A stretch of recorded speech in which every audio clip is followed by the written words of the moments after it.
Last week, I found myself in a bind when my regular store was closed for renovations. My cat Felix had made a mess outside his litter box, and I needed more of my usual litter brand and urine remover. After a quick search, I found another pet store about 15 minutes away. My 6-year-old daughter was with me that day because her after-school program had been cancelled. She has the bladder of a hamster, so any trip longer than 10 minutes includes at least one bathroom break. We arrived at this unfamiliar pet store, and right away, I could tell it wouldn't be my new go-to place. The aisles were cramped, the lighting was dim, and they seemed to sell more exotic fish than everyday pet supplies. Still, I needed something until my regular store reopened. After searching the cat section, I saw they didn't have my usual brand of litter or the gallon-sized urine remover I typically buy. I grabbed a substitute litter and a smaller bottle of urine remover. Not ideal, but it would work for now. As we got to the register, my daughter started doing her little I need to pee dance. I asked the clerk if they had a public restroom my daughter could use. The clerk told me in a cold tone that while they did have a restroom, it was for employees only. She didn't even look at my daughter, who was crossing her legs and bouncing up and down. The clerk then listed some nearby places with public restrooms, saying there was a Jack in the Box across the street or a gas station about 2 blocks down. I thanked her and said we would hurry. I paid for my items, took them to the car, and then walked my daughter across the street to Jack in the Box. When we got there, I faced another problem. The cashier at Jack in the Box told me that their restrooms were for customers only and I needed to buy something to use them. I was annoyed. My daughter was about to have an accident and I'd already spent money at a store that wasn't helpful. Still, I bought the cheapest thing on the menu, a small soda, just to use the bathroom. After my daughter used the restroom, we went back to my car in the pet store parking lot. As we got closer, I noticed a different employee sweeping the sidewalk. She watched us coming from Jack in the Box and called out to us. She said their parking was for customers only and that we couldn't leave our car there while going to other businesses. This was too much. I'd just spent money in their store, was denied a bathroom, and now was being told off about their parking space. My patience was gone. I helped my daughter into the car, then grabbed my newly bought substitute litter and urine remover from the back seat. The employee was still standing there, broom in hand. I told her I was so sorry and wouldn't do it again. Then I walked past her and back into the store. The same clerk who had denied us bathroom access looked confused when I came to the counter again. The clerk asked if I had forgotten something. I told her I needed to return the items I had just bought. The employee from outside had followed me in, and her face showed complete shock. The clerk started processing my return without question, but then a woman in a more formal outfit hurried over. The manager asked if there was a problem with the products. I told her the products were fine, but since her staff had said parking was for customers only, and I was no longer shopping there, I shouldn't leave my car in their lot. The manager tried to fix things, saying there must be some mix-up and of course I could park there since I had just been in the store. I explained that we had to go to Jack in the Box because their restroom policy forced my young daughter to go elsewhere, and then we were told we couldn't park here while doing that. So I was just following their rules. The outside employee was staring at the floor. The manager looked embarrassed and said, "Sorry," explaining that they usually let children use the bathroom. I told her it was no problem, that I understood, and said sorry for bothering them with my business. I took my refund, walked out, and drove to the Petco about 10 minutes further away. They had my regular litter brand, a gallon of urine remover, and a public restroom that anyone could use. When I got home and checked my receipt from the first store, I saw their substitute litter cost more than my regular brand at Petco. 3 years ago, I moved into a 4-bedroom house on a quiet street. It was close to work, had a fenced yard, and even a pool. I lived with 3 other people. We got along fine. We weren't close friends, but we respected each other. No loud music, no surprise guests, no drama. I finally had a peaceful routine. Work, dinner, sleep. It stayed that way for 2 years. When our lease was almost up, I found out the other three were leaving. Two were moving in with their boyfriends, and one got a job in another state. I didn't want to move. I liked the place and had made it feel like home. I asked the landlord if I could stay if I found new roommates. He said yes and offered me the master bedroom with a private bathroom and walk-in closet. That sealed it for me. I reached out to an old friend. We weren't super close anymore, but she and her co-worker were looking for a place. I told them I didn't want to live in a party house and couldn't handle noise because of work. My friend said they weren't party people. Her co-worker also said she worked full-time and just wanted a quiet home. We agreed, found a third roommate through Craigslist, a quiet, respectful guy, and signed the lease. I moved into the master bedroom and everything seemed fine. For 2 weeks. Then the parties started. At first it was once a week, then twice, then 4 or 5 times a week. These weren't small gatherings.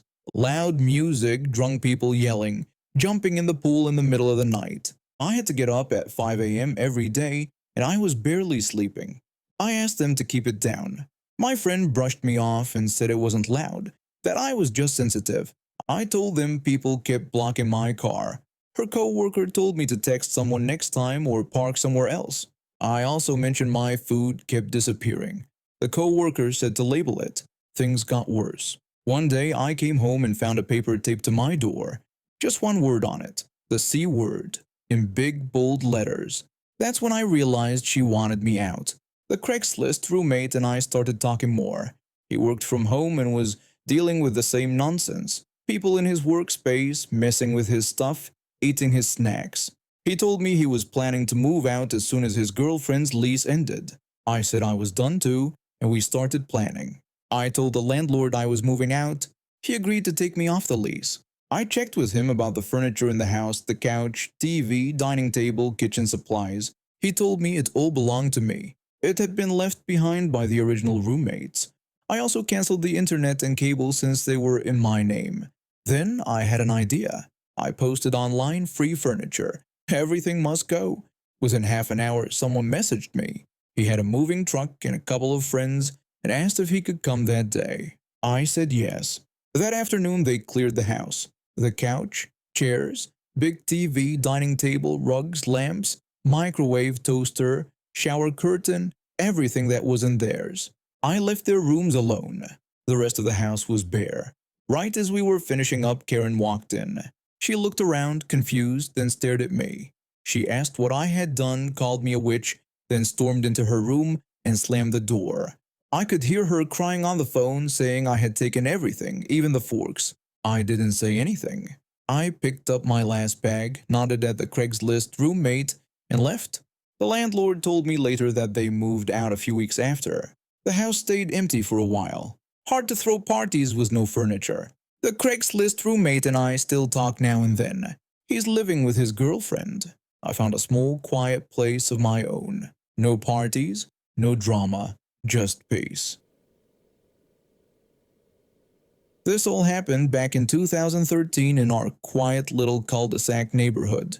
We had this neighbor, I'll call her Useless, because that's exactly what she was to society. Useless was a foster parent, but not the kind who actually cares about children. She was in it purely for the money. She had managed to get her place licensed as a group home and had about 8 kids living with her at any given time. Think of the movie Shazam, but with kids who acted terribly because they had no guidance or structure. I was just a kid back then, but even I could see how wrong everything was. Useless made those foster kids do all her chores and basically everything else around the house. She didn't even have a job outside of caring for these kids, if you could call it that. Things really started going downhill in 2013 when she stopped supervising the kids altogether. They were allowed to do whatever they wanted, whenever they wanted. One day, all of us neighborhood kids were out playing in the cul-de-sac. Some were riding bikes, others were playing kickball, just normal kid stuff. That's when it happened. One of Useless's foster kids, I'll call her Reckless, was driving Useless's car down our street at about 60 miles per hour in a residential cul-de-sac where children were playing. Everyone scattered, trying to get out of the way. My best friend's little sister was on her bike, still learning how to ride. and couldn't move quickly enough. Thankfully, her dad, I'll call him George, saw what was happening and rushed over, scooping up both his daughter and her bike just in time. That's when Useless came walking down the street screaming about how we had endangered her money. And no, she wasn't talking about her car, she was talking about Reckless, the foster kid who'd been driving. Not concerned about the kids who almost got hit, not worried about Reckless driving illegally, just worried about her paycheck. George yelled at Useless, asking what was wrong with her. He was furious that one of her foster kids was driving her car at such a dangerous speed where children were playing. Useless just complained about how we almost made Reckless crash and mentioned all the paperwork she'd have to fill out. George couldn't believe she was more worried about paperwork than children's lives. He shouted that these were children, not cash cows, and said she was running some kind of pyramid scheme instead of properly caring for the kids. George went ballistic on her, cursing her out about how she was treating those kids.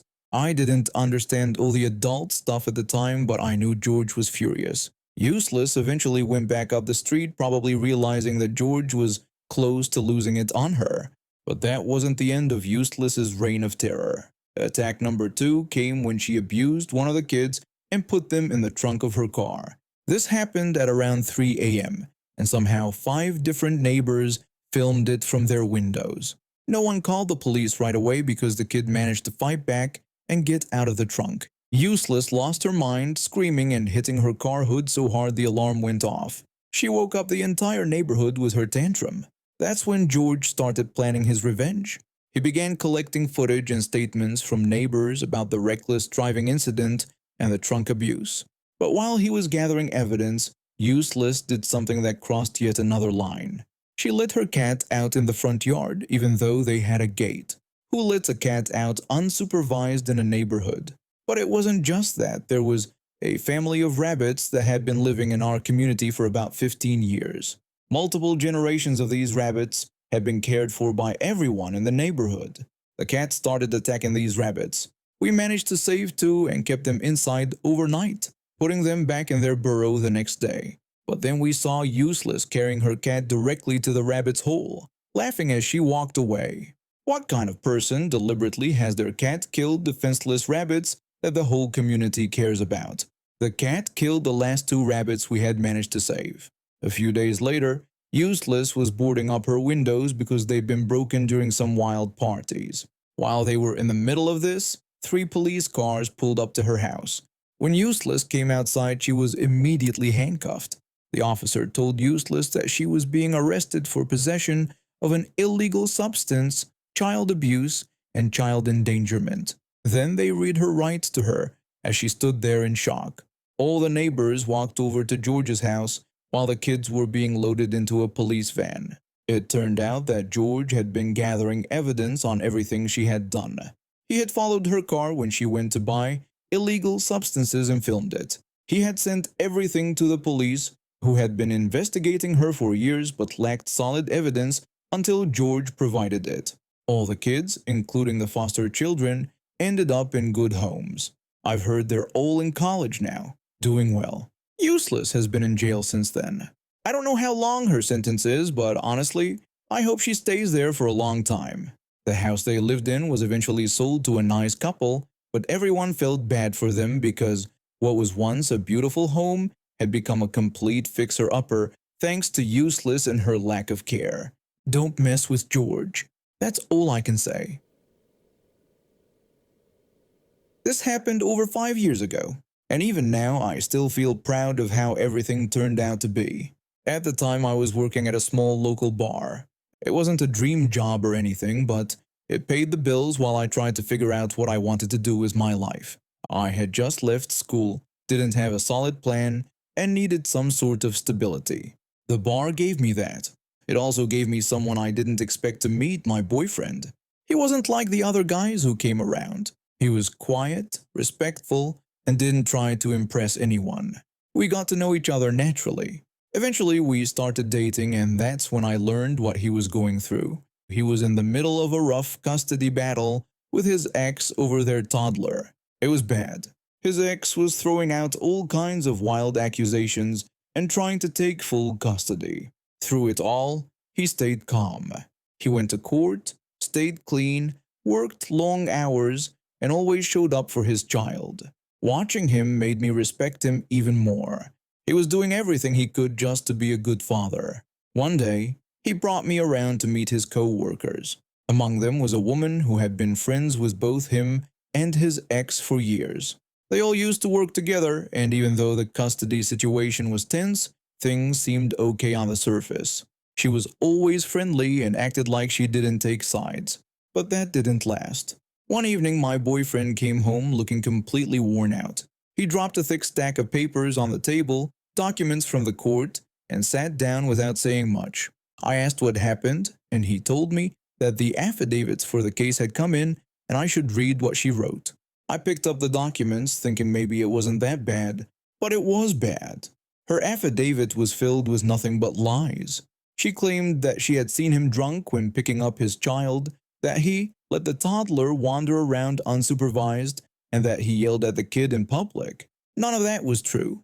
Not even a little bit. I was furious. I asked him how she could write something like that, and he just looked tired and said he really thought they were friends. I couldn't believe someone could be so two-faced. Then something came back to me. There was a couple at work who had a big issue with her. A few months earlier, they had sold her a car. She agreed to pay in installments, but after 3 months, they hadn't seen a single payment. They wanted to take the car back but couldn't find her current address. At the time, I had ignored the drama, but now it felt like an opportunity. After my shift, I decided to call that couple. I let them know I had information they might be interested in. When they asked what it was about, I reminded them about the car and told them I knew where she lived. They were quiet for a second, and then one of them said she still owed them 3 months of payments. I gave them her address. A few days later, she called me. She was frantic, saying her car was gone. She wasn't sure if it had been towed or stolen, but was convinced someone had taken it. She started accusing people, including my boyfriend and me. I told her it probably wasn't him since he had been busy with work and court. She asked who else it could have been, but I played dumb and said it was strange. She started complaining that she couldn't get to work now. Her job was an hour away, and she didn't have anyone to drive her. I told her that was unfortunate and she'd have to figure something out. She got frustrated and hung up. My boyfriend was sitting next to me the whole time, barely able to hold in his laughter. When I looked over at him, he was smirking, clearly amused by the whole thing.